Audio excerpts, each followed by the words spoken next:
Hey everyone, welcome back to my channel and welcome back to my another vlog। कैसे हैं आप लोग। तो अभी मेरी सुबह हो गई है। तो मैं आज बहुत लेट उठी। अभी मैं 9 बज गए हैं। तो ऐसे तो हमेशा 6 या 6:30 बजे उठ जाती हूँ, पर चलो आज मुझे छुट्टी है तो इतना तो बनता है। फिर उठते ही मैंने बालों में तेल लगाना शुरू कर दिया। जब भी मुझे छुट्टी होती है उस दिन ही मैं बालों में तेल लगाती हूँ और बाल भी धोती हूँ। आगे जैसे और दिन में नहीं धोती, क्योंकि उस टाइम फिर सूखते भी नहीं है, खासकर सर्दियों में। गर्मियों में तो खैर सूख भी जाते हैं, पर सर्दियों में नहीं सूखते। तो मैं छुट्टी वाले दिन ही बालों में तेल लगाती हूँ और इनको जैसे धोती हूँ और उसके बाद अच्छे से मसाज करती हूँ, क्योंकि जब हम अच्छे से मसाज करते हैं ना तो ब्लड सर्कुलेशन होता है और हमारे बालों की हेयर ग्रोथ के लिए वो बहुत अच्छा है। तो इसलिए जब भी बालों में तेल लगाएं तो अच्छे से उसको मसाज करनी चाहिए 10-15 मिनट तक। अगर आप लोगों के पास टाइम नहीं है तो कम से कम 5 मिनट तक तो मसाज अच्छे से करें।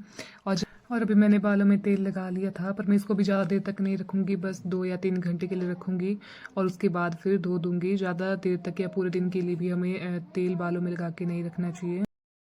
उसके बाद मैं गई थी दूध गर्म करने। फिर देखा कि दूध तो फट गया है, तो मैंने सोचा कि चलो पनीर बनाती हूँ। मैंने इससे पहले भी एक बार पनीर बनाया था खुद से, पर वो इतना अच्छा नहीं बना था। मैं कहा चलो इस बार दोबारा ट्राई करूँगी।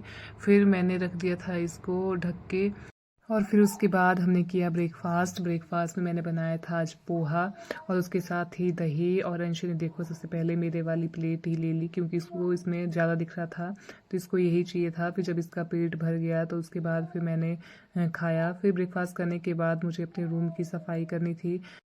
छुट्टी वाले दिन हम लोग सोचते हैं ना कि आज हम लोग रेस्ट करेंगे, पर आज देखना मैं पूरा दिन बिजी रहने वाली हूँ। और आज अंशी को देखने वाले दी भी नहीं आते हैं, क्योंकि छुट्टी वाले दिन संडे को उनका भी ऑफ होता है। तो मैं फटाफट अपने काम ख़त्म कर रही थी, क्योंकि अभी मैंने ब्रेकफास्ट ही बनाया था। फिर अंशी के पापा ने भी आना था तो हमने लंच भी करना था। तो अभी लंच भी मुझे बनाना था और आज मैं बहुत लेट उठी थी तो बहुत टाइम हो गया था। फिर मैंने फटाफट अपना रूम साफ़ किया और इसके बाद मैं चली गई किचन। मैं कि चलो आज किचन भी साफ़ कर ही लेते हैं। मैंने ना काफ़ी टाइम से जो न्यूज़पेपर वगैरह चेंज नहीं किए थे, तो ये बहुत ख़राब हो जैसे हो गए थे और जो डिब्बे थे इनके ऊपर भी धूल वगैरह जम गई थी। मैं कि चलो अभी मुझे कुछ काम नहीं है, मैं फ्री हूँ तो किचन भी साफ़ कर ही लेती हूँ। क्योंकि अभी मैंने तेल लगाया हुआ था तो मैं भी 3-4 घंटे बाद मैंने बाल धोने थे, तो तब तक मुझे कुछ काम नहीं था। खाने के लिए मैंने अभी दाल कुकर में चढ़ा दी थी, तो साथ साथ में सफाई भी कर रही थी। पुराने न्यूज़पेपर मैंने निकाले और उसकी जगह फिर नए न्यूज़पेपर बिछा दिए। हमारे पास ना जैसे 2 रूम सेट है यहाँ पे, तो हमारे पास बहुत सामान है। पर मुझे ना ऐसे बिल्कुल सामने कुछ नहीं दिखना चाहिए, मतलब सामान भी सारा हो और दिखे भी कुछ नहीं। तो मुझे ऐसे वाला कुछ हो गया है। तो मुझे देखो अभी मैंने पूरा किचन साफ़ कर दिया था। ऊपर वाली शेल्फ अच्छी लग रही है, बस जो कुछ डिब्बे एक्स्ट्रा थे मैं उनको साइड में कर रही थी। क्योंकि है ना हमारे पास बहुत डिब्बे हो गए हैं, अब इतनी चीज़ें भी नहीं है, तो बहुत सारा सामान हो गया है। तो मैं जो एक्स्ट्रा डिब्बे थे उनको साइड में कर रही थी और जो मुझे चाहिए था वो रख रही थी। फिर मेरा किचन भी साफ़ हो ही गया था। अब मुझे कुछ नहीं रहा था, दाल भी पक गई थी। अब मैंने बस तड़का लगाना था और चावल डालने थे। अभी मेरी किचन की सफाई हो गई थी, बस जो नीचे न्यूज़पेपर वगैरह गिरे हुए थे मैं उनको उठा रही थी। देखने में ऐसा लग रहा था कि मैंने बहुत जल्दी साफ़ कर दिया, पर मुझे बहुत टाइम लगा। और देखो अभी मेरा किचन तैयार था, कितना अच्छा लग रहा है। इसके बाद मैंने लंच बनाया और आज भी लंच में बना था राजमा चावल। फिर हम लोगों ने लंच किया, अंशी के पापा भी आ गए थे।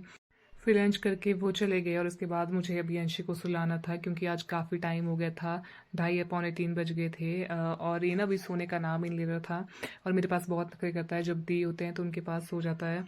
फिर मैंने लाइट बंद कर दी और पर्दे भी बंद कर दिए थे ताकि थोड़ा अंधेरा हो जाए, तब करके ये सो जाता है। पर ये सो भी नहीं रहा था, बोलता मम्मा मेरे को स्टोरी सुनाओ स्टोरी सुनाओ। फिर मैं इसको स्टोरी सुना रही थी, पर तब भी काफ़ी देर हो गई, सो ही नहीं रहा था। और इसको सुलाते सुलाते ना मुझे भी नींद आ गई और मैंने ना पानी भी लगा रखा था गर्म करने के लिए और मुझे ध्यान नहीं रहा और मैं सो गई।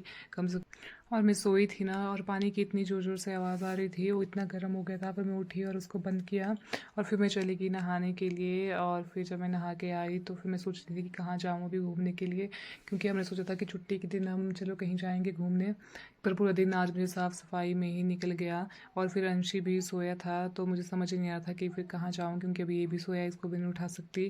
तो और मैं भी थक गई थी, क्योंकि सुबह से काम काम काम काम ही ख़त्म नहीं हो रहे थे। फिर मैं कि चलो अभी अंशी के साथ सो जाऊंगी, क्योंकि जब तक ये सोया तब तक मुझे रेस्ट मिलेगा, फिर उठ जाएगा फिर सोने नहीं देगा। क्योंकि आजकल मैं जैसे सुबह भी जल्दी उठती हूँ और रात को थोड़ा लेट सोती हूँ, तो मुझे रेस्ट नहीं मिल रहा था और नींद ही पूरी नहीं हो रही थी। मैं कि चलो अभी सो ही जाती हूँ जब तक ये सोया है। फिर चली गई मैं सोने। फिर मैं सो गई थी और हम लोग उठे शाम को जब इसके पापा आए थे 6 बजे। तब तक हम लोग सोए रहे। तो कब मिलते हैं कल के ब्लॉग में। बाय।